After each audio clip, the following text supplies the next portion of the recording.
Hi everybody, welcome to Searching for Goodness. Today I have writer and comedian Dana Olita. Dana is a writer, a stand-up comedian, and she is also a big animal rights activist. So Dana, thank you for joining us. Thank you for inviting me.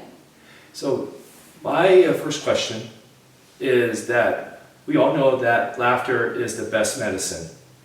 And as a stand-up comedian, how does comedy contribute to goodness? It's an interesting question. I think comedy is so important. I think without laughter, things die.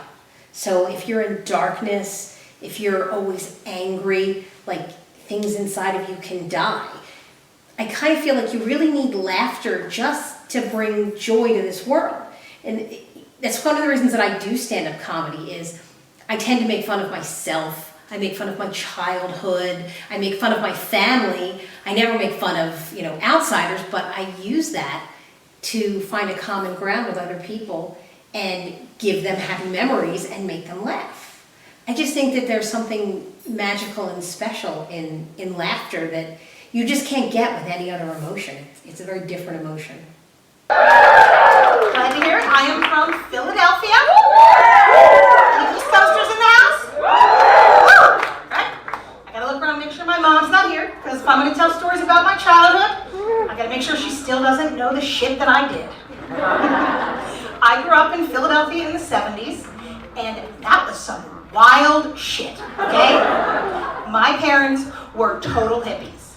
I mean, you could not tell who was mom, who was dad from the back because they both had long hair down past their ass. Okay, they were usually stoned also. Now, we bought a house and it was something called the Help House in the 60s. And this was for people when they needed to crash and come down off their high. They found the local Help House and they were welcomed in. Yeah, my parents weren't that welcoming. But my brother's room had this really cool tree, parachutes, and parrots, and it was where you were supposed to go and have your good crash. Now, we didn't have a lock on the front door. This was very common in Philadelphia in the 70s. And people would just walk right in. We'd be in the middle of dinner and they'd be like, "Yo, dude, I'm coming to crash." And my mother's like, "No!" In retrospect, why didn't you just get a goddamn lock? Well said. And clearly, evil is the opposite of goodness. And my question for you is, why is there so much evil in the world? And in today's climate, why are people minimizing and making excuses for people's wrongdoing? Well, there's a lot of evil in the world right now. I think people now, unlike any other time, are living in an echo chamber. They only want to hear certain things so they don't get to see reality. And when you just keep getting bombarded with the same thing, even if it's inaccurate, that becomes your reality because perception is reality. Sometimes it's easier to be dark. It's easier not to stand up and fight for the person who's kind of downtrodden and needs your help. Don't let yourself be destroyed as Obi-Wan did.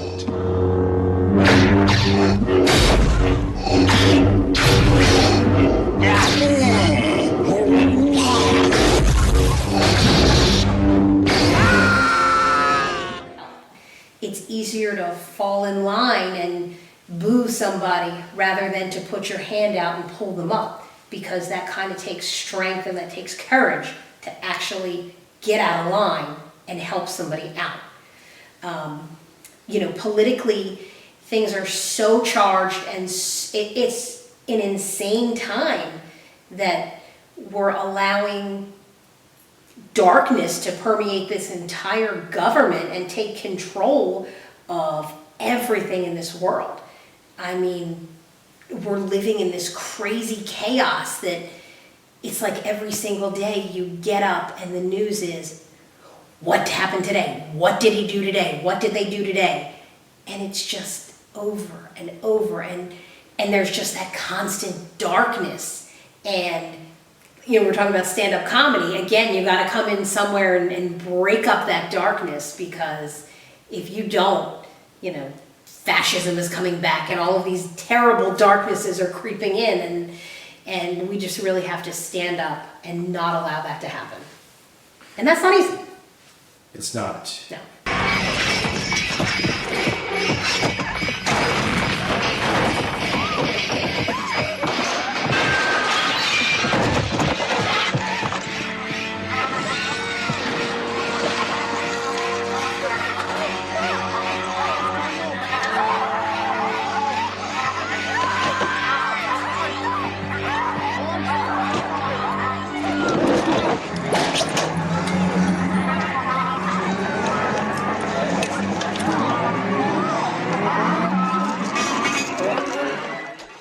And while we're dealing with that aspect of society, we're also dealing with another crisis, and that is climate change. And I want to also ask you, because part of our series, we talk and we confront the issues of climate change and global warming. And what are your thoughts about the climate crisis, and what can we do to make our environment better for the future? I live by a philosophy that I like to call a million little things. And that's, I can't solve the big crises out there. I can't make rain come to Southern California. I can't stop the fires. But if I become cognizant of the world around me and all the things I can do to help, whether it's turning off the water when brushing your teeth, turning off the lights every time you leave a room, and, making sure that the house is sealed up tight so I don't have to use as much electricity. All those million little things, if everybody focused on the million little things, we could really help solve the 1, 2, 3 big things out there that are really killing our planet. Because we need this planet. We need it bad. Yeah. And throughout our whole series, we explored goodness and saving animals, saving Antarctica, asking people's thoughts about birds, indigenous creatures. What else can we do as we go further in this series, and as we are searching for goodness? I think there's a lot of goodness out there. The thing about people who really are good people doing good things, they don't tend to raise their hand and say, hey, I'm doing good. It's the evil person who raises their hand for attention. So you have to find those people who are just kind of quietly doing the right thing. And there really is a lot of them out there. A lot of times you can, ask others, and people are always happy to say, look at this person, what they're doing, and highlight that. Focus on something like, the firefighters, because we just went through this in Southern California, what amazing human beings they were. We had people who came from Mexico, from Canada, from other states. People just heard the call and put their lives in danger, which to me is mind-blowing, that when everybody else was running away, they ran to it. So, I look at people like that and I say, there's a lot more goodness in this world than people often realize. And you hit it in the head, because the people who are doing good things do not go and pat themselves on the back. Right. You don't see police officers broadcasting like, oh, look guys, I caught this bad guy. This bad guy's in jail. Or firefighters, hey, we saved this house. Right. Or people fostering animals. They don't, we just helped this animal give it a new home. It's just like they just do it because they just know that it's the right thing to do, and they don't need to brag to everybody. Right. They just know that this is just a way of life. Right. I think good people have a moral compass that just directs them to do the right thing, and they don't need attention because it's how they live their life. Dana, I'd like to get your thoughts on DEI. I don't think you should call it DEI. See, I think if we would make everybody stop and address it in its proper term and say minorities, women, and the disabled, that it wouldn't sound like such a horrible, scary thing. Women, we're all DEI, technically, if you want to use that term, and I think a lot of women, I laugh when I see these women against DEI because you're part of that group, Basically, anybody who's not a straight white person, white male, is DEI. So, it's a terrible term. Let's just use minorities, women, and the disabled. Dana, you are a very active writer, and please talk to our audience about some of your work and share. I have a tendency to write very politically charged things. I currently have a short that's about to go into production called Coyote, which is very much a women's story about bodily autonomy and the freedom to control your own body, which is a very important topic to me. Yes, as we talked about, I'm very woke, and I think it's really important for film writers, screenwriters, whatever you are, an artist, to be able to get out and bring these important things to light, because unfortunately there are a group of men out there that are very happy to take away women's rights. And I'm not going to go down quietly. I will go kicking and screaming. I'm not donning my red habit and living the Handmaid's Tale. That's not going to happen. They believed that these garments that they put on our bodies told the world who we are. To mark us, they put us in red, the color of blood. They forgot that it's also the color of rage. The dress became our uniform.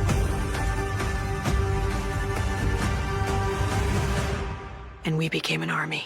That's not going to happen. So we need all the women out there to band together, and it doesn't matter whether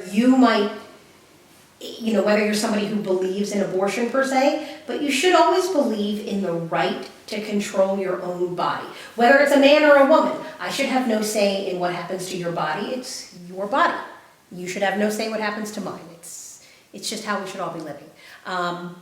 So yeah, I do like to write a lot of political stuff, whether it's women's rights, whether it's politics, whether it's minority issues. That's just how I like to write. Awesome. You mentioned that your writing is politically charged.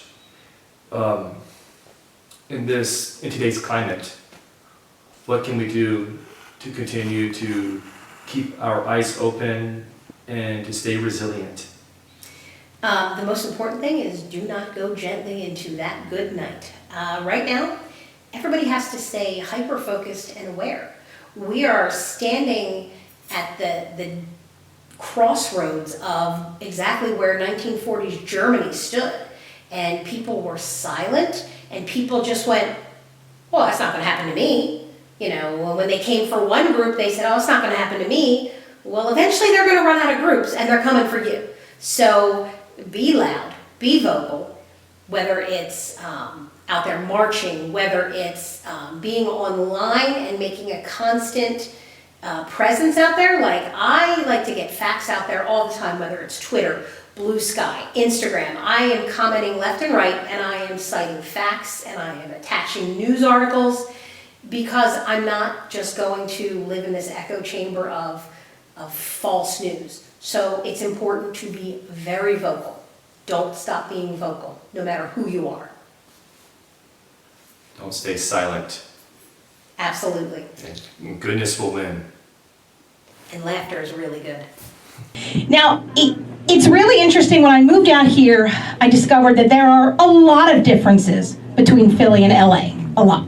And the biggest one is these car chases. You ever notice there's no traffic around them whenever they're going? And I'm like, everywhere I go in LA, I'm like gridlocked in. You see these police chases, and it's like nothing but open road. I'm like, I'm going driving there. Where are they? Check out Dana Olita's work. Where can people find you? I'm on Facebook, I'm on Twitter, I'm on Blue Sky, I'm on Instagram, Dana Olita Ogden. You'll find me everywhere.